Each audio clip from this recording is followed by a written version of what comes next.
Back, ladies and gentlemen, to E&T Ship History. I'm Eric, And I'm Tyler. and today we'll be talking about the legendary Bismarck.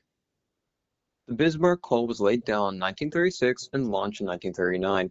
It displaced 52,000 tons with 8 mounted 15-inch guns. Had a speed of 30 knots, which, Tyler, I tie knots every day. I know what they are. But for the people at home who don't know, what are knots? Well, Eric, I'm glad you asked. Not very many people know what knots are in ship terms. But to shorten it down, 30 knots in ship terms is 34 miles an hour. So knots are pretty much miles per hour. Oh, well, I knew that. I don't think so, Eric.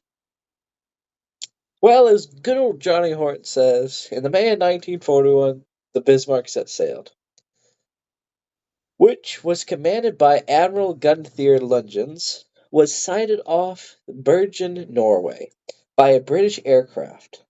The entire British home fleet was immediately sent into action to intercept the mighty Bismarck.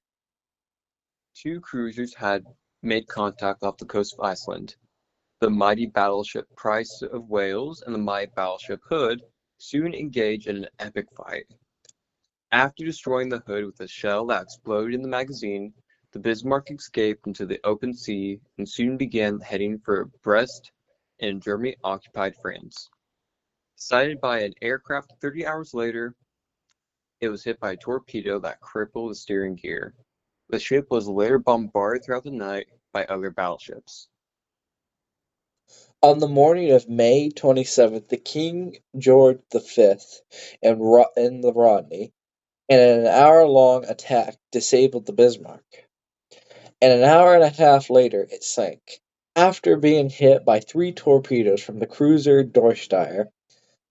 Of the some 2,300 crew aboard the Bismarck, only about 110 survived.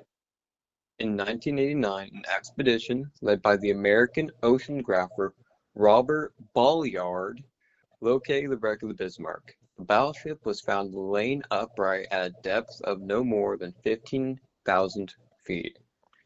Now, Tyler, the name Robert Balliard sounds really familiar. Well, Eric, it should. He was the man who found the Titanic, John F. Kennedy's torpedo boat, and the aircraft carrier USS Yorktown. Yeah, I still don't know who he is. Well, Eric, that's a disappointment. But, ladies and gentlemen, this is at the end of the video. Thanks for watching E&T Ship History. Please like, share, and don't forget, subscribe. Thanks Thanks for for watching. watching.